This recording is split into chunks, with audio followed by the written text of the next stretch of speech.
Welcome back to the Washington Outsider Report on the Coalition Radio. For those newly joining the program, my name is Irina Zuckerman, and I'm the editor-in-chief of the Washington Outsider.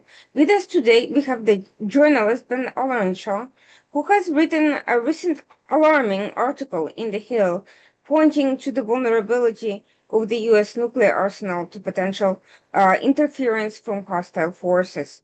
This article was shared by Congressman Don Bacon from Nebraska and is already starting a discussion in Washington circles. But is that enough? This is what we'll be exploring in the program today. Ben, thank you so much for joining us. And before I set out to kind of dig deeper into your article, could you tell us a little bit more about yourself and how you got into this area to begin with? Absolutely. So the first thing that I want to make clear to your listeners is that I am a journalist.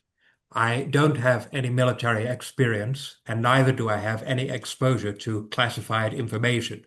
So the only thing that I can do is interview people and read the unclassified sources, both of which I did for this article in The Hill. Ordinarily, I write for defense magazines, but in this case, I took my article to the popular outlets because I believe that there are a scarce few issues concerning the national defense which are of such overwhelming importance as to be of interest to every informed voter, and this is one such issue. Having said that, I'd also like to say that the topic that I would like to speak to you about today, nuclear command and control systems, is necessarily one of the most secretive aspects of US defense. So having a public discussion about it is necessarily very difficult, but I think it is necessary to do so. Thank you so much for this introduction, and I agree with you. There's been by far too little. The last big discussion on this topic, I recall, was at the National Security and Law Conference, which essentially explored the legal structure of U.S. nuclear policy and discussed U.S. nuclear superiority to Russia and China, which, again, was very difficult to analyze because no one actually knows who has what and what is in actually viable condition. So the level of threat is sometimes difficult to assess based on the limitations to the access to the capacity of nuclear actors. But to start with, I want to start with a kind of a broad question based on your piece. You argue that America's nuclear deterrence system has a single point of failure, its command and control network, which you just mentioned. How did such a structurally vulnerable system become the backbone of our nuclear defense strategy? That's an excellent question. The answer is unfortunate, but undeniable. It is impossible to have a nuclear deterrent without a command and control system, and it is quite difficult to make a command and control system which is invulnerable to all forms of attack. So what I am not particularly trying to do in this article or in my conversation with you today is to argue that our command and control system is necessarily inferior to the command and control systems of Russia and China. In fact, our command and control system might even be superior to the command and control systems of our adversaries. The difference is that, in all probability, we are not going to be the ones to strike first in any nuclear conflict. It is, for very obvious reasons that I think ought to be obvious to everyone, not in the United States' best interests to start a nuclear conflict. In fact, it is even less in our interests than it is in everybody else's, because the United States, alone among all the great powers, is not highly susceptible to invasion. In fact, the United States is not really susceptible to any form of attack other than a nuclear attack, or an attack at least with weapons of mass destruction. So in any nuclear conflict, we are likely to be the ones on the receiving end of the first strike, and that makes the vulnerability of our command and control system more relevant than it is for those who are more likely to strike first. So, having said that, in your view, why has the US defense establishment continued to invest in vulnerable technology, like the ground based command posts, while abandoning proven deterrence methods like the airborne alert? Cost. Um, I think I can give you that very simple answer, and I can also give you a much more complex answer, as it is with most questions that you could Hmm. possibly ask me. Um, but the beginning of the more complex answer is that the United States has, since 1991, had its head buried in the sand when it comes to nuclear weapons. We believed in several delusions, which we ought never to have believed in, but especially ought not to have believed in as long as we did. We believed, for one thing, that it was the end of history, which is an absurd statement on the face of it. We believed that the great powers were all going to be friends with one another and that they would no longer fight against each other. In fact, all of the great powers of the world, we believed, would be on the same side fighting against Islamic terrorists, which was also a stupid belief. Um, and finally, we believed that in the unlikely scenario that there ever was going to be a major war between great powers in the future, it certainly wouldn't be fought with nuclear weapons, because in our view, uh, nuclear weapons are tools of madmen and barbarians, which is highly ironic, since the only person to ever use a nuclear weapon in actual war was the President of the United States. Nevertheless, we believe these things about nuclear weapons, and by this I mean the public, perhaps the defense community at large, not US Stratcom, not the United States Strategic Command. They Hmm. have obviously always been alive to nuclear threats, um, and they have done the best they can with the resources they were given. However, I think there has been a failure of national leadership to discern appropriate priorities for the country and allocate our limited resources effectively.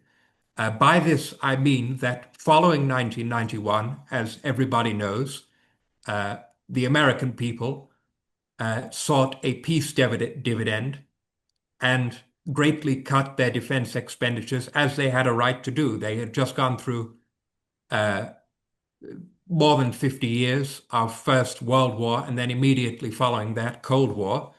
They had sacrificed very dearly, both in blood and treasure, to prevail, or at least to survive through those periods of intense conflict. And the American people felt that they had a right now to use their money for other ends. And I don't think that anybody uh, can dispute the validity of this decision at the time, although it certainly persisted for far too long. Regardless, because of the reason I stated earlier, that is, the United States is relatively invulnerable to all forms of attack except for nuclear attack, I think it should have been obvious that as we were cutting our absolute defense expenditures, it was necessary that a higher relative proportion of those smaller defense expenditures should have gone to the nuclear deterrent, which is realistically um, the only thing keeping the United States safe from the only uh, devastating form of attack against us. Instead, the opposite happened. After the end of the Cold War, the share of defense expenditures which were allocated to nuclear weapons declined for the reasons which I stated. That is a collective public delusion when it came to nuclear weapons and a very credulous belief in our own ridiculous propaganda. And this has basically persisted to the present time. it has only been over the last few years, very recently, that the magnitude of Russian and Chinese nuclear armaments programs have become impossible to ignore or to conceal. And the United States has realized that practically every component of the nuclear deterrent needs to be replaced at once because it is obsolete. Necessarily, uh, throughout the entire history of the US nuclear enterprise, command and control has also often perhaps received an unacceptably small share of the already small expenditures which were devoted to nuclear weapons, because command and control is understood by the fewest people outside US Stratcom. And therefore, it is far more difficult, for example, to get congressional votes for fighter jets or warships, which employ large numbers of people in many constituencies, and equally importantly, which are very easy to understand, that it is to get votes for command and control, which um, almost nobody understands, and which involves necessarily very few people and a great deal of secrecy, even though it holds under its auspices responsibility for the survival or destruction of the entire country. So that leads me to a natural follow-up question, which is why has this delusion persisted for as long as it did, given that by 2008 Russia was already invading other countries, namely Georgia. By 2014, Putin was engaging in very open nuclear saber rattling, and around the same time, China has become increasingly more aggressive towards Taiwan and its other neighbors in the region. Shouldn't that have been a wake-up call that to reassess our posture? Obviously, it should have. Um, I think I can give several answers to that question, but they are only speculative in nature. Mhm. Obviously, I do not agree with what I call delusions, and therefore I am perhaps not the best person to advocate for these delusions, insofar as they can be advocated for at all. However, I would point first of all to the war on terror, which sapped not only the resources, but also to a tremendous extent the brain power of those in the country who were inclined towards national security, both civilian and military.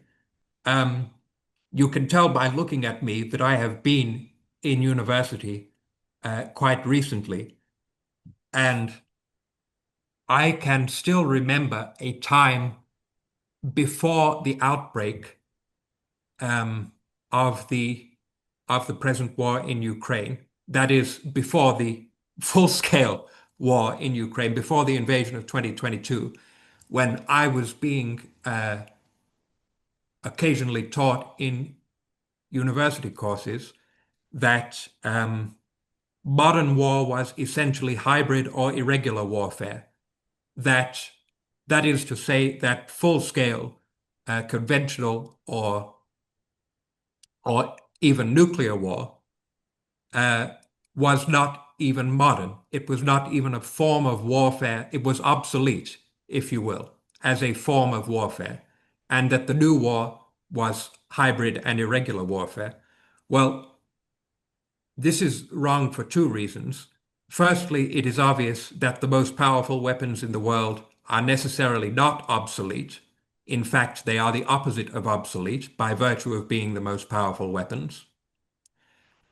Secondly, um, I would say that, how do I put this?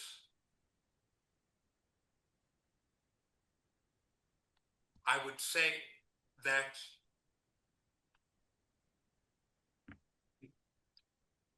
regardless of the regardless of the intensity with which we wage or do not wage irregular warfare, the threats which it poses to the country are relatively minute. I would add to, uh, on top of that, I would add a third reason, which is that irregular warfare is certainly not new. It continued all the way through the Cold War. Before the Cold War, it was termed brushfire or colonial war. In short, it is a form of warfare as old as regular warfare and far older than nuclear warfare. And yet we still had it in our minds for many, many long years after 9/11 that this was the new face of warfare, was the term that was often used. So that is one reason why the delusion has persisted. The second reason, frankly, is that public discussion of nuclear issues uh, is to a great extent dominated by what we would call the peace movement. The peace movement are hostile to the United States, generally, very hostile to nuclear weapons specifically, and especially hostile to US nuclear weapons. And frankly, uh, these sorts of people continue to have great influence in the media and the academia, to the point that when I picked up this story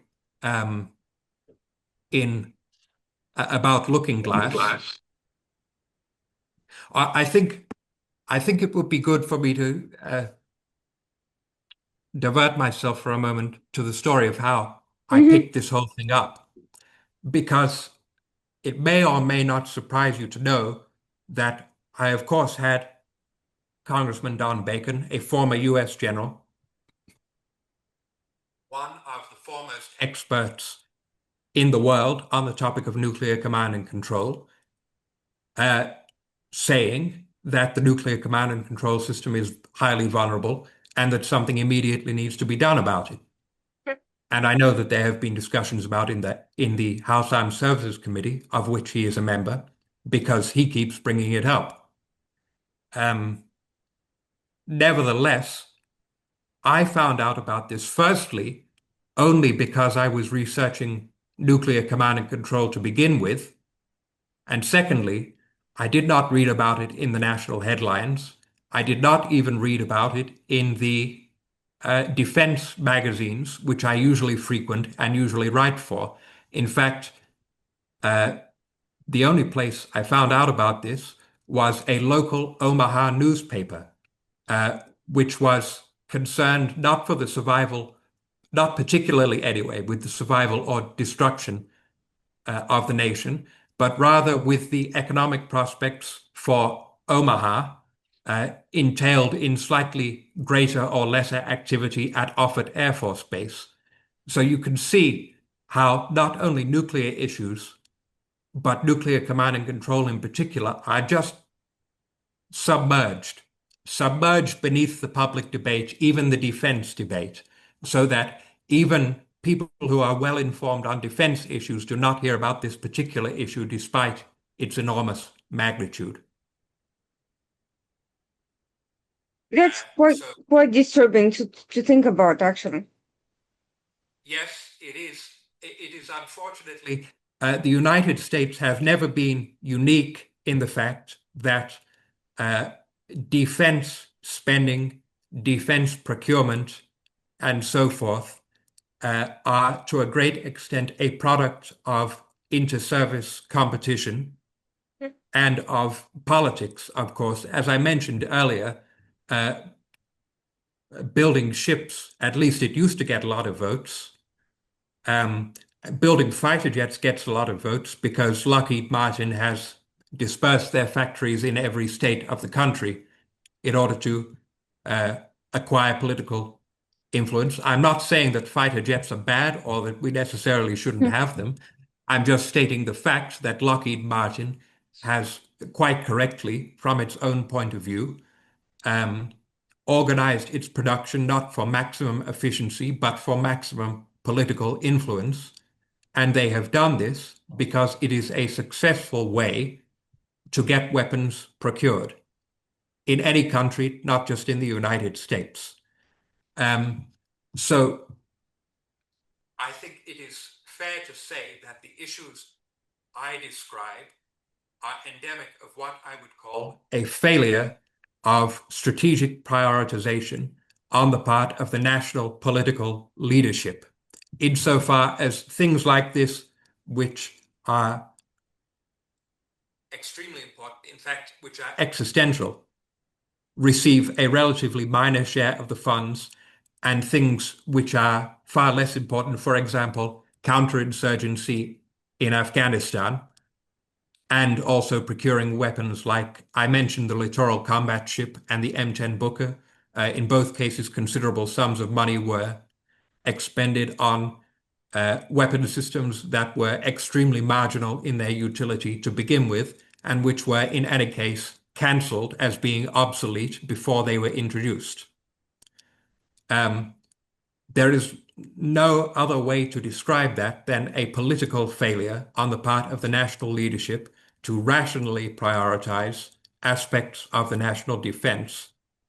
But as I said, those two other factors which I mentioned, which are the war on terror, which vastly distorted American views on what modern warfare is, how it is to be waged, and what is important. And secondly, there is the pervasive influence of the peace movement, which obviously does not dominate within the Pentagon, but does dominate all public debate on nuclear weapons.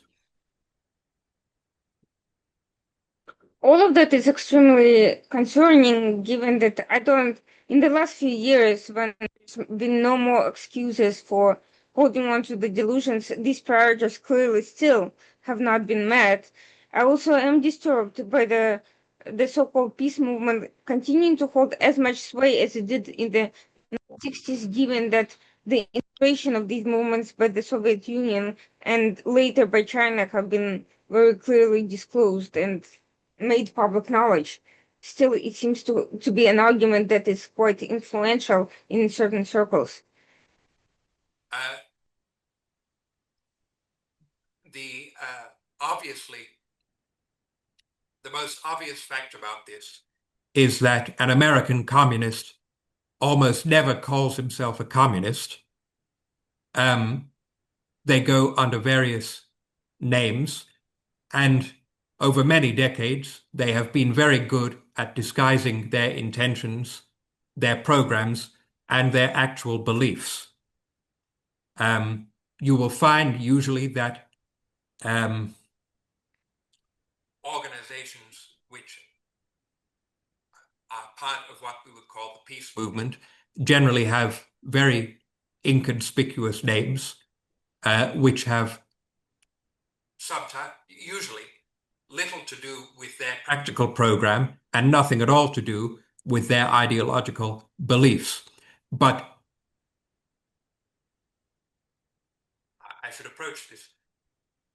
I cannot say, for legal reasons, I cannot state my personal opinion that any individual members of the peace movement are communists. However, if you start looking up individuals who are publicly associated with these movements, you will very quickly begin to notice a certain pattern in both their stated beliefs and in their sources of funding, which is not difficult to find if you are a journalist. The trouble is, most people do not look for these things, and most journalists have little interest in revealing them. Well, that is a subject that I think we can actually expand on in a little bit later. But given I kind of uh, want to get back to your article and ask something else. You mentioned the risk of disarming attacks involving plastic quadcopters or disguised satellites. How seriously are these scenarios treated within the defense policy circles, or are they still seen as fringe hypotheticals? As for the plastic quadcopters, I have heard a lot of alarm just in defense circles generally about vulnerability to this particular threat. Nevertheless, I would hasten to add that it is one threat which is relatively easy to counter. Uh, Whether or not we will counter it nearly as quickly as we should is entirely another matter. But in principle, it is simply a matter of, you can protect aircraft with nets potentially, and if nets won't work, you can protect them with soft aircraft shelters, which are trivially easy to build and which cost relatively little in comparison to the aircraft which they are protecting.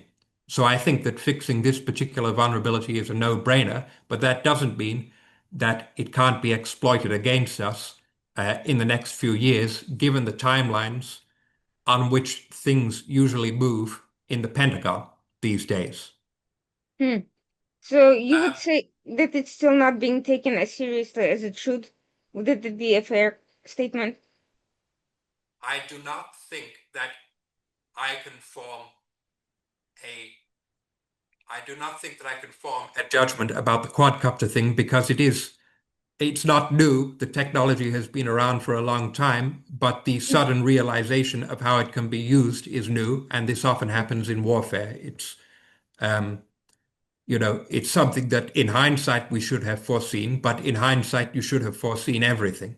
Hmm. Right. Um, uh, there are, however, older, vastly more dangerous threats to the command and control system, um, which I do not think have been taken seriously enough. Again, the blame does not lie with Stratcom, who have been forced to make some extremely difficult trade-offs with very limited resources by politicians who generally do not wish to hear what they have to say at all. Again, because we have only in the West, certainly not in Russia and China, we have this view of nuclear weapons as being the tools of madmen and barbarians. Um, so the gravest threat which I would highlight um, is that of space-based nuclear weapons, which are currently capable of launching a no-warning attack on all US command posts and destroying them, um, to the best of my knowledge, with no warning at all. This situation has been developing for many years. Of course, there was an outer space treaty decades ago, so the threat of space-based nuclear weapons is very old. However, the fact that they have become more and more and more accurate in recent years, especially the fact that Russia has now begun to actually deploy them rather than just talk theoretically about deploying them, mean that this problem has in recent years taken on an altogether new character. And no, I do not think that enough is being done about it. So not to step on a landmine here, but the Golden Dome was supposed to be one of those things that was supposed to address space-based threats. But from what I hear, it may be both insufficient and too much of the wrong thing at the same time. I don't know how it would work in terms of nuclear weapons specifically, but my understanding is it would take years to complete, and it's not clear whether it would actually do what people suggest that it should be doing. Um, what people should understand about missile defense is that, first of all, a leak-proof defense is impossible on the Mhm. face of it. Second of all, that if we are going to approach the problem of missile defense with the order of magnitude of resources which we are actually willing to invest therein, we will, for many years, have to be content with a partial degree of protection. The thing about a partial degree of, really about any degree of protection, is that if there are only a small number of highly vulnerable targets which the enemy needs to destroy, then destroying them is simply a matter of allocating enough weapons. So if I allocate 100 weapons to a single target, and our defenses are 90% effective, 10 weapons will still strike that target. So you see how it's missile defenses alone cannot possibly solve vulnerability problems. Missile defenses can go 90% of the way, Mhm. but at the end of the day, you need to have targets. You need to make sure that there are no targets which are so valuable that the enemy can justify expending a great many weapons on them, and at the same time so vulnerable that not a great many weapons are needed to destroy them, if that makes sense. Oh, absolutely. Yeah, it seems that we're always looking at just a portion of the elephant, the trunk or the ears or whatever, but not at the whole thing. And this might be the key to understanding why we have so many problems in that regard. Um, Indeed, but I would agree. looking at the historical precedent in this regard, what and getting back to the looking glass system, how would you say, and I think that could be a potential response to this peace movement nonsense. How would you say, what role would you say it played in preserving global nuclear stability during the Cold War, and what lessons are being ignored today that should probably be discussed in light of what we just said?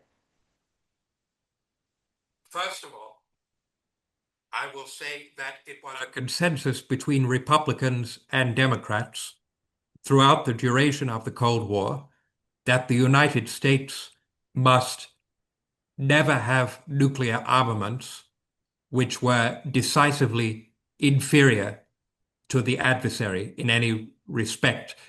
We did permit the Russians to obtain a degree of superiority over us, but never as great as the degree of superiority which we enjoyed over them in the early Cold War period. Um, so, what that a certain degree of parity was required as a consensus between all reasonable political parties in America. And the point of that parity was, I think I might have to again divert myself a little to Mhm. properly answer this question into a very brief overview of the debates that exist concerning nuclear deterrence.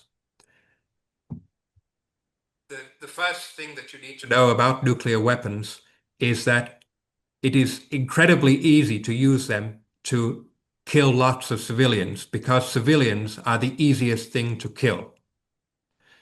So, if all you want to do is kill civilians, or alternatively deter the enemy from killing your civilians by threatening to do the same, then you can get away with a relatively small nuclear arsenal because only a few nuclear weapons are needed to kill a great many enemy civilians.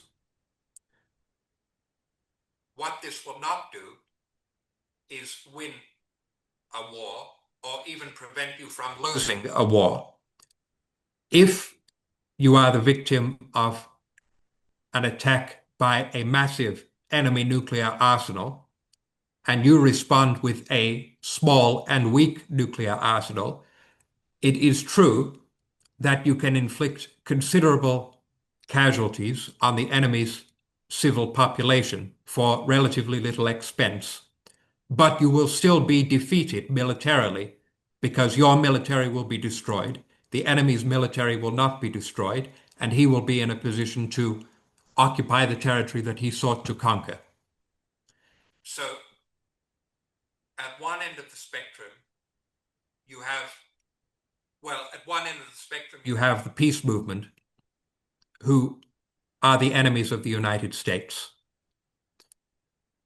A little way over from the peace movement, you have reasonable, perfectly patriotic, loyal Americans who believe that a small nuclear arsenal is sufficient because all we need to do is a small and weak nuclear arsenal, you understand, is Mhm. adequate because all we need to do is threaten to kill a large number of enemy civilians and the enemy will be deterred. And then at the other end, that is what we call minimum deterrence. That theory is called minimum deterrence. And then at the other end of the spectrum, We have what we call maximum deterrence, which is to say that in order to deter an enemy from using nuclear weapons against you, you need to be able to do everything to him that he can do to you. Right. You need to be able to retaliate in kind. So if, for example, he launches a nuclear attack on our military infrastructure and military forces in order to disarm us, then we need to be able to respond in kind against him while retaining a secure reserve that can threaten his population.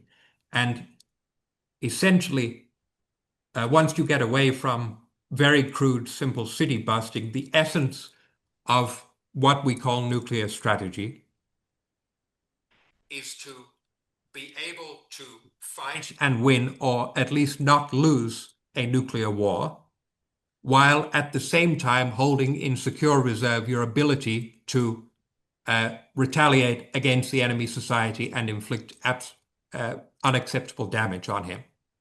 So if an enemy state such as China and Russia obtains superiority over us in nuclear forces,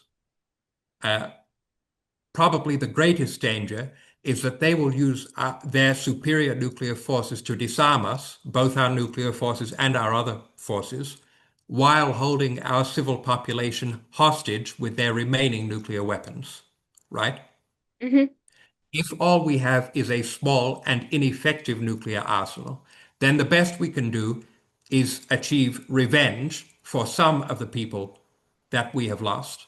But in response, we will lose a greater portion of our own population because the enemy has a much larger number of weapons.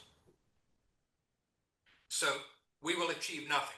We will achieve a little bit of revenge, but in turn, the enemy will score greater revenge against us, and we will still be totally defeated. That is what is at stake when we are talking about nuclear war. Most people consider nuclear war to be, well, if it ever happens, everybody is screwed and nothing really matters beyond that point, right? Um, that is not at all the way the Chinese and Russians perceive nuclear weapons. The Chinese and Russians correctly perceive nuclear weapons as being weapons like any other. A nuclear bomb is no different from a revolver or even from a kitchen knife, in that it can be used for many purposes. It can be used to do great evil. It can also be used to prevent others from doing great evil to you. Hmm. Um, so it is it is that imbalance in the basic way we view nuclear weapons in the West. We have come to view them since the Cold War as the tools of madmen and barbarians, and the way the Chinese and Russians view nuclear weapons, which is as the most powerful and effective tools of warfare, that has created our present state of inferiority in nuclear armaments. Probably, I would add, inferiority to both China and Russia separately, and certainly to China and Russia combined. Would you say the isolationist movement, which has become somewhat bipartisan in the United States, has the same type of thinking regarding nuclear weapons as it has about general geopolitical engagement? I think there is considerable overlap between isolationism and pacifism, and that has always been the case. Hmm. Um, what I would say to the isolationists, the argument that I would make to them, is that if you want a America First defense policy that is only concerned with defending the United States against attack, then you should want to devote the overwhelming majority of our resources to nuclear defense, because nuclear weapons and more broadly weapons of mass destruction launched from afar are the only way that the United States can be seriously hurt or crippled. We are not likely to ever be invaded unless the enemy first uses nuclear weapons to destroy our military forces. So if you want an isolationist foreign policy, then you should still want a very strong nuclear arsenal to make sure that the great powers to whom you are leaving the rest of the world will not uh, use their superior resources to destroy us. Uh, However, this is inadequate on the face of it because missile defense has always been a possibility. Nuclear offensive technology as well as defensive technology has always been evolving.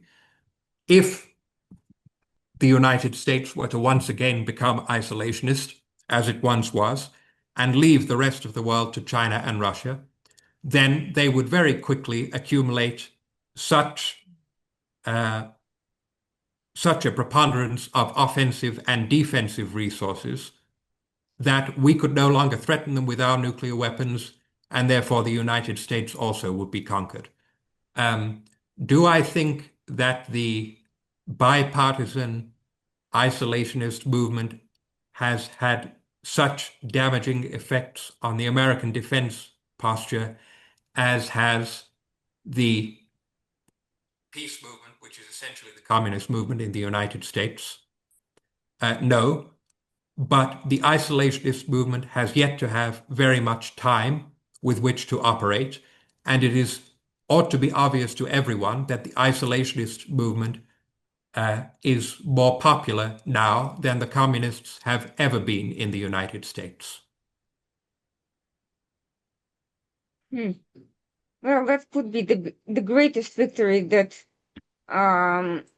these peace people did, having a more viable alternative with a better name emerge and carry on that task. Um, Getting back to the quadcopters, you described the US as potentially disarmable with 20 plastic quadcopters. Can you walk us through the scenario more concretely? How would such an attack work in practice, and how quickly could it unfold? The objective of such an attack would be to uh, destroy all of the command posts which the United States possesses to effectively control its nuclear weapons. And ideally, they would want to cut off residual US forces from communication with the submarines, which are the primary nuclear forces which would survive an attack. So the first thing that you need to do is take out the primary command posts, which is easy. Nobody disputes this. The primary command posts were never designed to be survivable, and they can be destroyed by space-based nuclear weapons with no warning, or by submarine-launched or hypersonic weapons with 7 to 15 minutes warning. The second objective is to destroy the backup command posts, which are what we term looking glass. I have been, since publishing the article, I have been corrected on the issue that the name looking glass is not currently in use in the sense that it's not an operation that is Mhm. currently ongoing. It's merely it is the colloquial name that has always been used to refer to this particular kind of mission. Mhm. So looking glass is currently an aircraft which sits on US airfields on what is called ground alert, which means that in the event of an attack warning, the aircraft will take off and they are provided 15 minutes warning, which means they have to be in the air and escape their bases within 15 minutes of receiving an attack warning. Now, as for the ways that an enemy could destroy these aircraft on the ground, because they basically have to be destroyed when they are on the ground. The whole point of having an aircraft is that once the plane is in the air, it is both very difficult to destroy the plane and very difficult to disrupt the aircraft's ability to communicate with our submarines. Those two facts are both crucial. So the aircraft have to be attacked on the ground in order to launch a successful surprise attack against the United States. Um, so, as for the quadcopters, which were recently used against the Russian bomber, it's an eerily similar scenario. As far as we know, the Russians had no warning of this attack with quadcopters. There are 20 Looking Glass aircraft. That is the number of aircraft you need to destroy. You would probably expend hundreds or thousands of quadcopters to do this, since the targets are so valuable, and plastic quadcopters, needless to say, are dirt cheap. Nevertheless, the 20 that impacted would be sufficient to eliminate the United States' remaining command post. And as far as I'm aware, this was demonstrated with no warning against the Russians and could be done with no warning against us. I say this because in recent months there has been actually a good deal of controversy over the fact that these very cheap, pretty much worthless drones have been overflying US military bases with impunity. There's nothing we can do about them. We don't have a defense against these things. So I see no reason why the same thing could not be employed against Looking Glass. But again, I want to stress that it is probably trivially easy to pull off such an attack. It is also trivially easy to defend against such an attack. If nets won't do it, then shelters would. But again, an attack. So all of the same nuclear weapons which can destroy the primary underground command posts can also destroy the aircraft. A submarine attack would take 7 to 12 minutes to destroy the aircraft. A ground-launched hypersonic boost glide missile would take approximately 15 minutes to destroy the aircraft, which is the amount of time they are provided to escape. So that can still potentially hit them within their escape window. And at the other end of the spectrum, an ICBM attack would take 30 minutes. But again, I want to highlight, to the best of my knowledge, the most dangerous threat is a space-based nuclear weapon, such as those now being deployed by Russia, which could strike both the aircraft and the primary underground command posts with zero warning. I remember that when Russia started first threatening to launch these nukes into space about a year or so ago, everyone was very skeptical, and there was basically the general consensus was that it's very unlikely to happen, and then they actually started doing it. So, what do you think goes into the calculus when assessing these threats? And do you think there's still too much complacency and too much just lazy thinking regarding our adversaries and their intent and their ability to carry out that intent? Yes, I think that if you talk to a lot of people who are otherwise knowledgeable about, you see, we have this cultural perception of the Cold War that has been very much shaped by the peace movement. I think that's very important to understand. So, for example, one of the perceptions is that during the early Cold War period, the United States was seized by unjustified anti-communist paranoia. That's one of the ideas that has become ingrained in our view of history. When in actual fact, it is true that McCarthy, for example, used anti-communist paranoia to advance his political agenda, at least the agenda of his party. But there were also several communist infiltrators within the US government. That is a matter of historical record. And more to the point, US spies in the United States managed to greatly advance the Soviet atomic program. So communist infiltration was not actually a matter of completely unjustified paranoia. The truth is somewhere in between. We have a very similar societal view when it comes to nuclear war. For example, the most oft-cited quip about nuclear war is mutually assured destruction mad.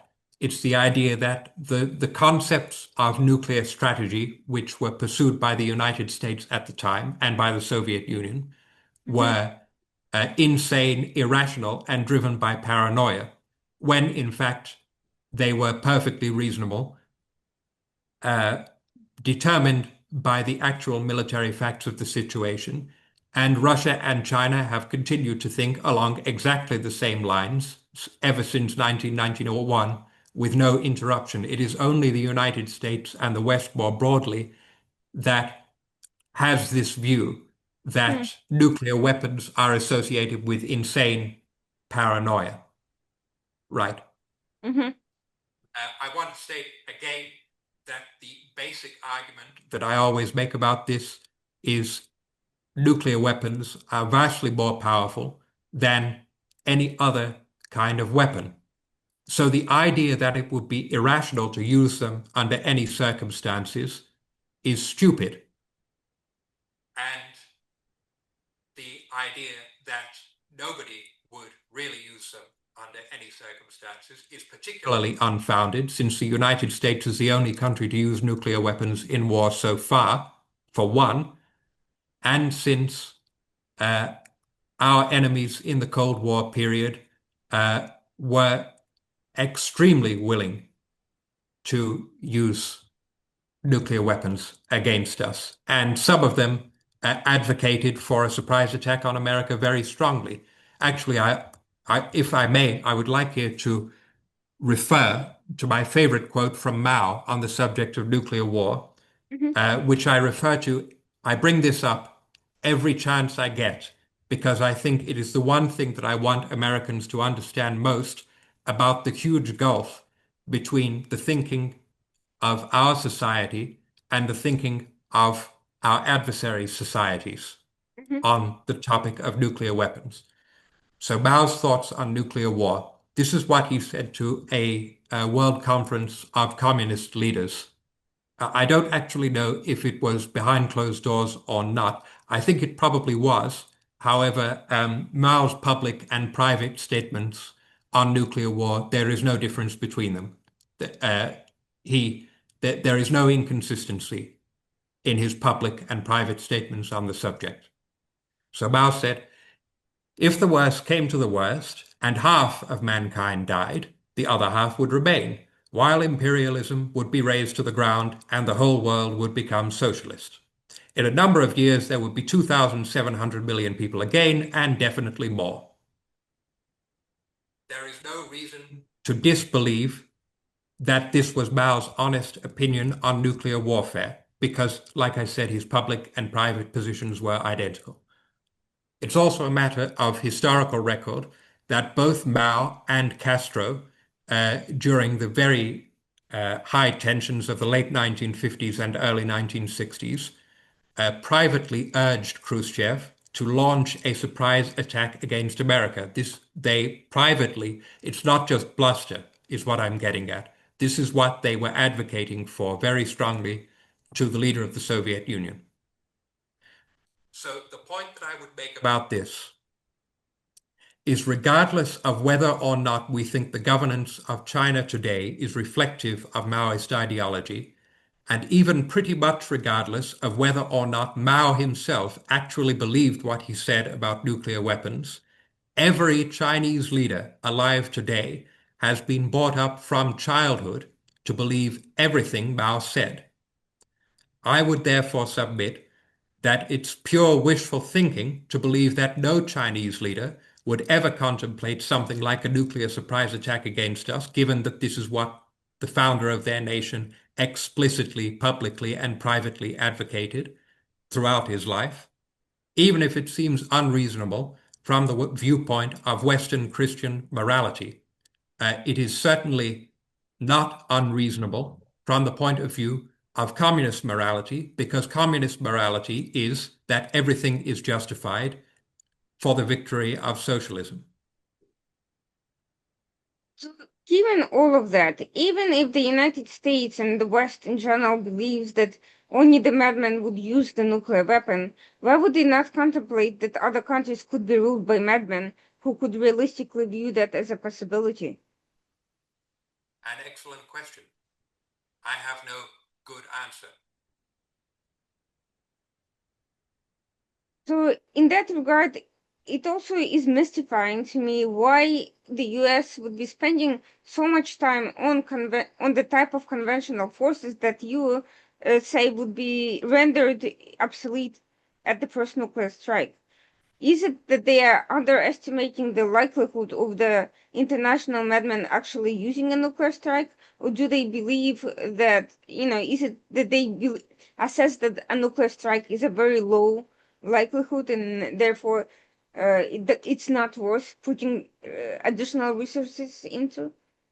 I will say this, actually, it is a great fault to me that I have gone all this time speaking to you without describing to your listeners the substance of my article, which was up until the end of the Cold War in 1990, these looking glass airborne command posts were kept in the air 24/7. I said earlier that once they are in the air, it is both very difficult to destroy them and very difficult to prevent them from communicating with our submarines. And both of those things are very important.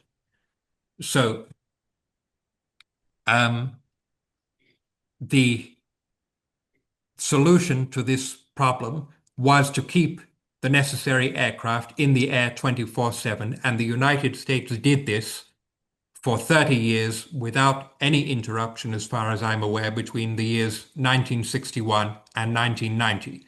In 1990, when we wanted the peace dividend, the airborne alert was downgraded to a ground alert. Now, I would say I cannot rule out the possibility that some still secret technology was invented in 1990, which at that time rendered Looking Glass obsolete. And Looking Glass has been unnecessary ever since. I cannot exclude that possibility because I have no access to um, to classified material. But I can say in response, first of all, any classified capability that is kept secret that is classified in order that it be kept secret from our enemies, necessarily cannot contribute to deterrence, which is the primary mission of our nuclear forces. The intent of our nuclear forces is not to win a nuclear war, but to avoid one altogether by convincing any potential enemy that a nuclear attack against us would never be profitable to him. That is the purpose of our nuclear forces. And it was the attitude of the United States throughout the Cold War that we should make our capabilities very clear towards our, at that time, one adversary, towards our adversary, so that the adversary was in no doubt that he could be successful against us. Nevertheless, as I say, it is not impossible that Looking Glass became obsolete in 1990. But if that is the case, it would be a hell of a coincidence that this development happened to coincide with the moment in history when Americans really, really wanted to slash defense expenditures and became convinced that a nuclear surprise attack was a remote possibility because everybody from now on was going to be friends. So I think it extremely probable that the reason the Looking Glass airborne alert was terminated was, frankly, because we decided that a surprise attack was no longer likely enough to justify it, first of all, and second of all, because Stratcom had no choice except to cut costs. They were forced to do so. So that leads me to another question. You cite hypersonic and submarine-launched missiles as having fundamentally changed the threat landscape. How No, should no, the sorry, I should clarify that point. Submarine launched missiles, insofar as they present a short warning threat to the command aircraft, have always been around, basically since at least the year 1970. So they are a very, very old threat. Hypersonic missiles have just added to it, and space-based nuclear weapons blow the existing paradigm out of the water. So in that regard, how should deterrence theory adapt to reflect this new missile era? In other words, what should our policy actually be? The first thing that we can do is procure a relatively modest additional number of aircraft. The current Looking Glass Act. Oh, I think this is one fact that I really should mention because I think it's a little anecdote which shocks me and which may illuminate the situation. As I said earlier, the current scheme is that the Looking Glass command aircraft have 15 minutes warning to escape their bases, even though a submarine launched ballistic missile would take 7 to 12 minutes to arrive, potentially. So the 15 minutes, in my opinion, was never adequate. Could it be justified in 1990? Maybe.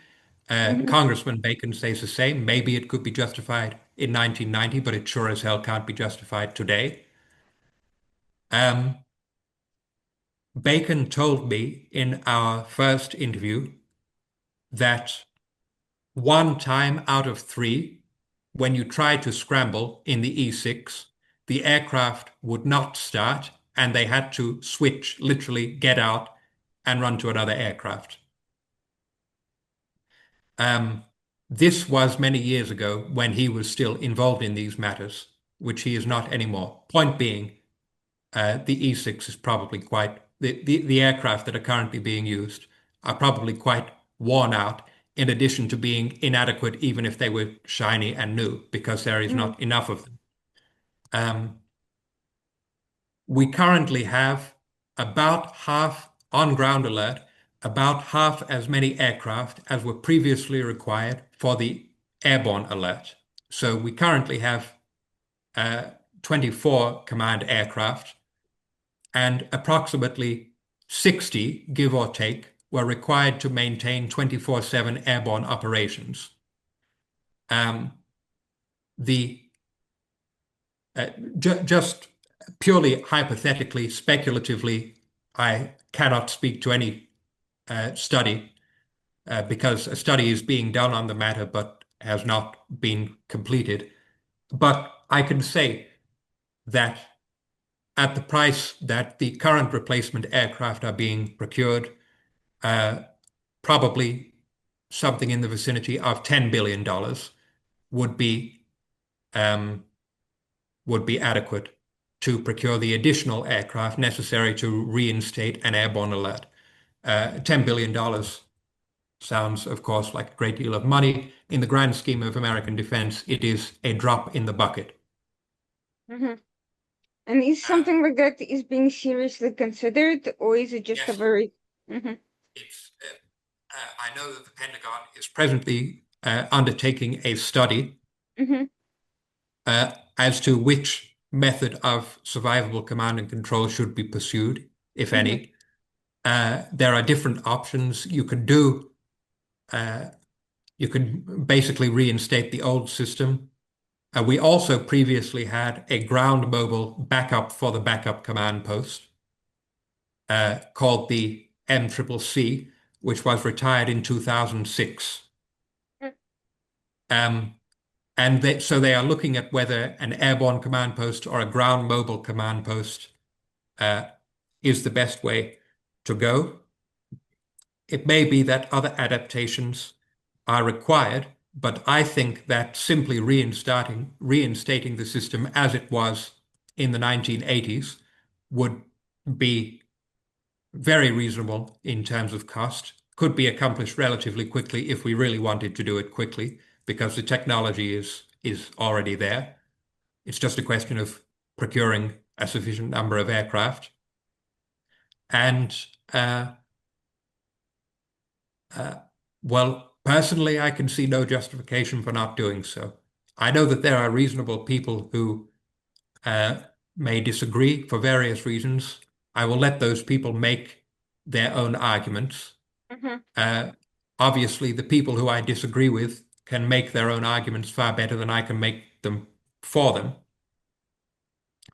Personally, no, I cannot see any reason why we should not simply reinstate the old system as a bare minimum. Mhm. So, um, in your analysis, is the current vulnerability more a failure of technology, doctrine, or political will? You've cited all of these factors, but which do you think is the biggest contributing factor to the Political current? will. Mhm. That's it, political will. Is it the case that all of these people in Congress and members of administration have been so deeply affected by the prevailing, peace mongering, or is there something else that you see as an obstacle for them uh, to to really invest themselves into resolving this issue? Well, again, I have to report that I don't think there is a good answer to that question. Hmm. Um, I think that the previous administration was very severely affected by pacifist attitudes towards nuclear weapons, in that I would say they did a great deal, for example, to conceal the size of the Russian and Chinese nuclear arsenals so as to make our arsenal appear more adequate by comparison, for instance. Um, However, um, I have spoken to uh, to congressional Democrats um, in the House Armed Services Committee on the topic of nuclear weapons generally, sometimes on the topic of command and control specifically. And I found those people to be, while of course they were careful last year to avoid saying anything that could be possibly construed as criticism of the administration's policy for very understandable reasons, I found them to be very sober, uh, intelligent, and reasonable people. Um, so I do not think that there is a single political answer. Um, I think it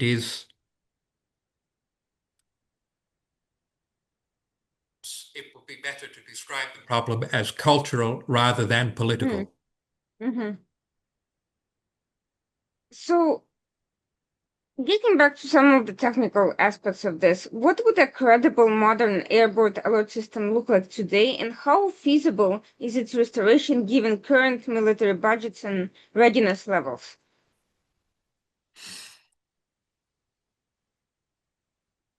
All I can say on the top, again, um, there is a study being done.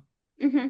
If it were up to me, I would, of course, prefer not to do a study and simply to do what certainly works. Mm-hmm. Um, Given that the cost is relative, like I said, it would cost approximately $10 billion, dollars, give or take, to restore $10 billion dollars out of $1 trillion dollars defense budget annually. Sorry, no, I definitely need to clarify that. That is $10 billion dollars total, not $10 billion dollars annually. It is a cost, it would be a cost of approximately $10 billion dollars total to restore the size of the airborne command fleet, which we had in 1989. Mm-hmm.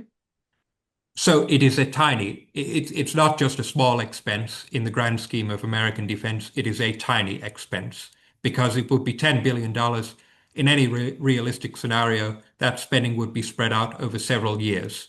So it's really an inconsequential step to take. Um, do I think it's realistic? Obviously. I will hasten to add that in the 1960s, when the problem of command vulnerability was first articulated, the response was basically the solution was basically instant. The problem was identified. Some pre-existing airframes were converted Mhm. To the new purpose of airborne command, and an airborne alert was instituted immediately. This all happened within a matter of months, not years. Um, I would like to give another pertinent example in that the Polaris missile system, which I don't know how many people will have heard of it, it was one of the main uh, innovations in the American nuclear deterrent in the history of the Cold, probably the biggest forward step in the history of the American nuclear deterrent.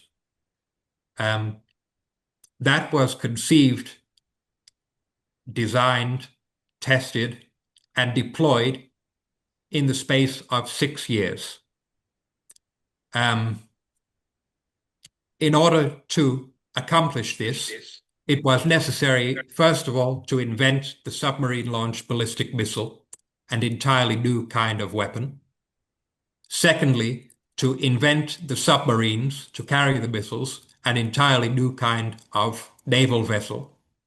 Mhm. Thirdly, practically to invent satellites, because at the time the program was started, there were no satellites, and this was the first great accomplishment of uh, the American satellite enterprise, was to provide the guidance system for this. So three totally novel, massively important forms of military technology were conjured up in the space of 6 years.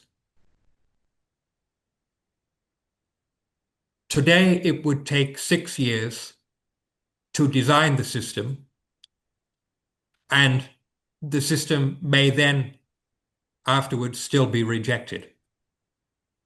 Practically nothing can be done in the Pentagon in the space of 6 years today, even though in the 1950s, 1960s, it was possible to invent not just new weapons, not just very advanced new weapons, but completely new types of weapons all at once and combine them into a single weapon system in the space of 6 years.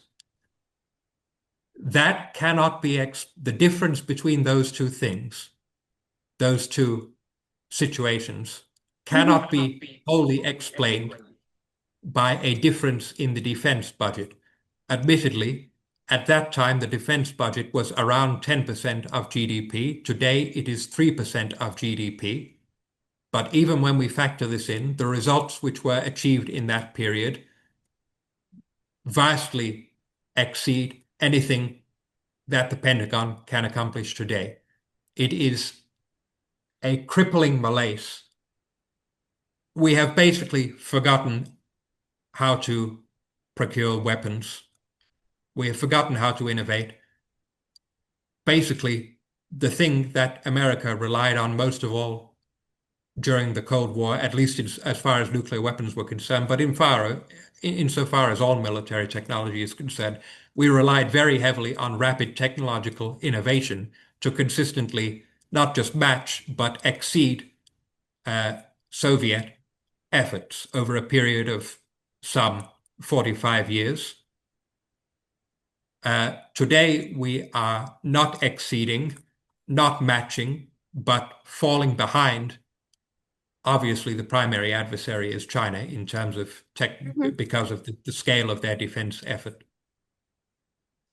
And we seem to be totally incapable of procuring any kind of weapon system on an efficient basis, um, and in a timely manner. And this is, I am very hesitant to say that it's everybody's fault, because something that is everybody's fault is nobody's fault. Mhm. It's kind of a cop-out, right? To say that it's everybody's fault, but it is a massive systemic issue.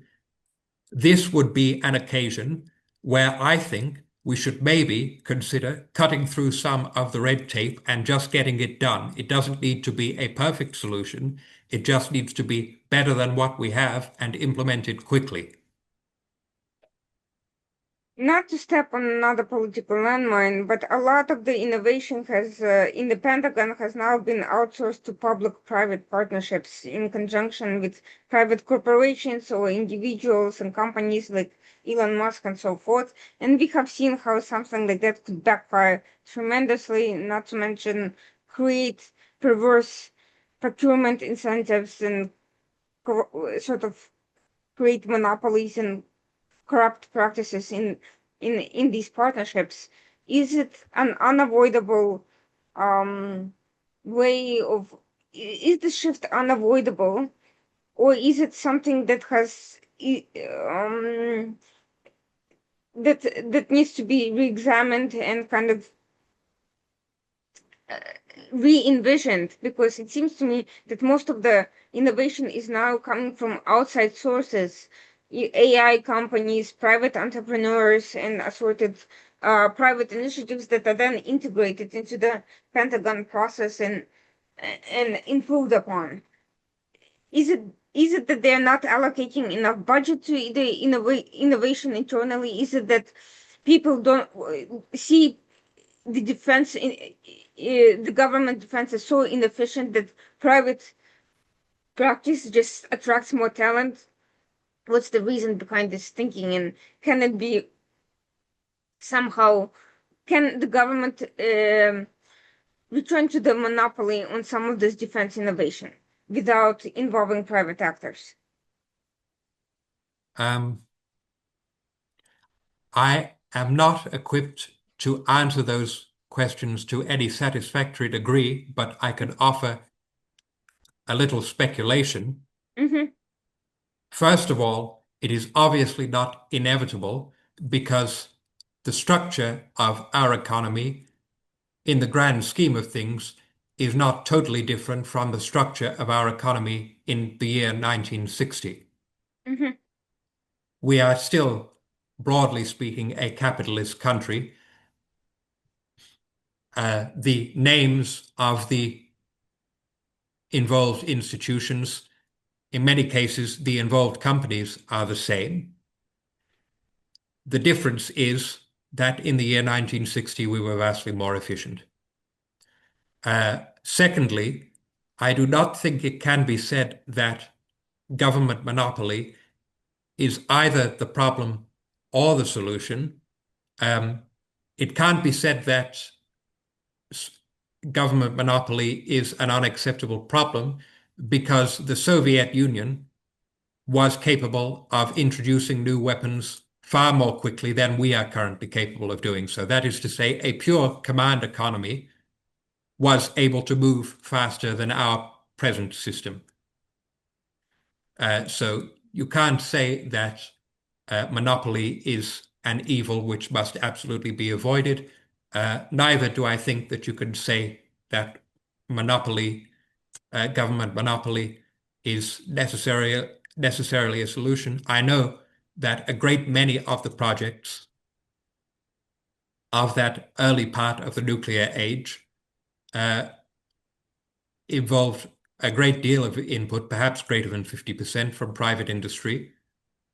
Also, as you say, a great deal from certain government monopolies, particularly related to the actual production of nuclear weapons, which we were also very, very, very much more efficient at that time than we are now. Um, I think if I were forced to give you some kind of acceptable answer, I would say that the root of the problem appears to be that the Cold War imposed on our society, at least, okay, if I may be permitted to once again make a very short historical tangent, um, everybody knows that America essentially disarmed itself and returned to isolationism after World War I, right? What you are taught in school and in, undergraduate courses, at least at the basic level, is that after World War II, America knew that isolationism was not going to work, that pacifism was not going to work, and did the opposite. This is not true. In fact, it's completely false. The um, the withdrawal and contraction of uh, American defense following the Second World War was far more dramatic and far more strategically disastrous than the withdrawal after the First World War. After the First World War, there was no threat to America, really. After the Second World War, there was a gigantic existential threat to America in the form of the Soviet Union. And after the Second World War, the United States withdrew all of its troops from overseas except for occupation, slashed every part of the military, dismantled, most people are not aware also, largely dismantled its infrastructure for producing nuclear weapons, which were its only advantage. And for many years following the Second World War, there was quite literally nothing preventing the Soviet Union from occupying all of Europe. That is, if they wanted to occupy, if the Soviet Union had wanted to occupy Europe between the years approximately 1945 and 1952-53, there is no question that they would have been successful. And our nuclear arsenal at the time was also relatively small and nascent, so we would have inflicted relatively slight damage on the Soviet Union compared to the damage which they suffered in World War II. So I think it was probably one of the greatest missteps of all time, one of Stalin's many disastrous blunders, that he did not invade us following the Second World War. He should have. Instead, Stalin invaded Korea, which would not, sorry, Stalin, of course, did not invade Korea. He permitted the invasion of Korea, which would not have achieved anything for the communist cause, even if it had been completely successful, but which totally galvanized the United States and the Western Alliance. So the United States tends to alternate in the very long scheme of history between periods of dangerous complacency when it comes to the national defense and periods of frenetic energy. The Korean War began a period of energy, and relative to what has come since, that period lasted for the entire duration of the Cold War, although, of course, there were major ups and downs within that. What I will say is, in answer to your original question, which is why have we run into this gigantic procurement problem that nobody can seem to either understand or resolve. The Cold War created a tremendous sense of urgency, certainly after the beginning of the Korean War, created a sense of urgency and societal unity that has scarcely been seen at any other time in American history.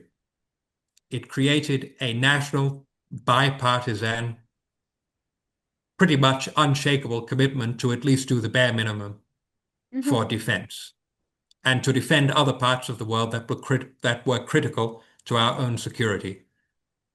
The end of the Cold War was just, in my view, the latest in a long line of incidents where the United States has convinced itself that it has won and, as a consequence, become complacent and extremely arrogant.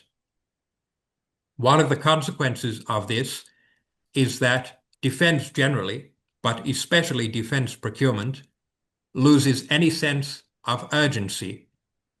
Therefore, bureaucratic requirements to avoid wasting money and to impose control on the system and so on begin to creep in with no sense of urgency to stop them. And over the past 35 years, I think that complacency, that lack uh, lack of urgency crept in and is now very difficult to remove.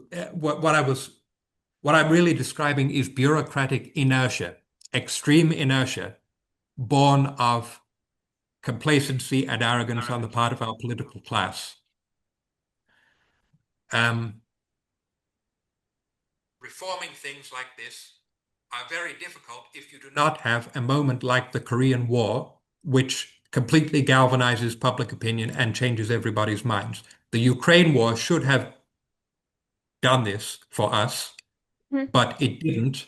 And the administration at the time made no effort um, to use it as a rallying point for mobilization, which it obviously should have been. Instead, whereas the Korean War, prior to the Korean War, the President Harry Truman was absolutely hell-bent on um, on cutting the defense budget year after year, right? He was um, what we would call the most extreme kind of fiscal hawk.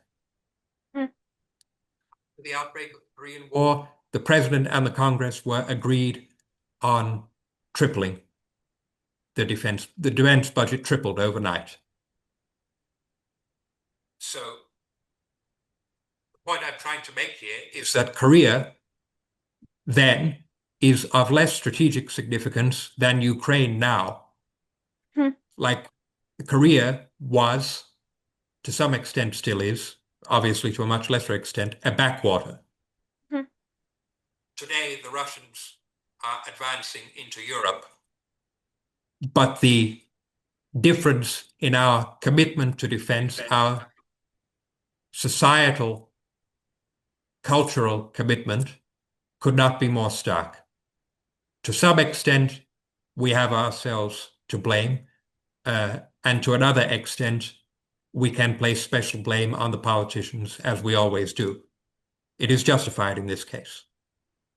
Thank you so much for these insightful comments. There's, of course, a lot more to this discussion, including, for instance, how to wake up the American public to this reality. I think one way is perhaps to air our analysis of how Russia, China, and other potential adversarial actors keep, the state of their own nuclear posture compared to ours. I think perhaps a wake-up call of once we become aware of how our enemies think about this issue, it might finally do the trick and awaken the public consciousness on this issue. But short of that, which is only discussions like this could possibly trigger some curiosity and some beginning of the understanding of how much is missing from our picture. And thank you so much for doing this very difficult job.